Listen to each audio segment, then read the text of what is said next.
Bismillahirrahmanirrahim.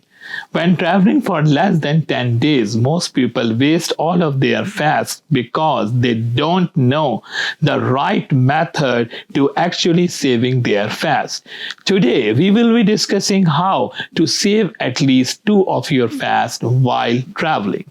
Imagine you are planning a 5-day trip from Houston to Dallas with 2 days spent on travel and 3 days spent in the city. This means your trip will be less than 10 days, so you will not be able to observe fasting for those 3 days.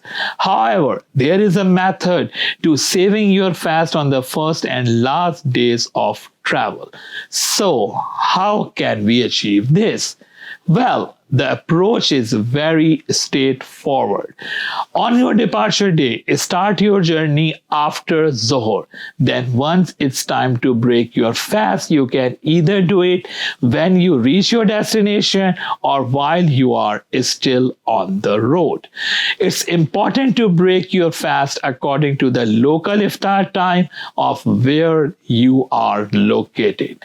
Now, when you are returning home from travel, do imsak.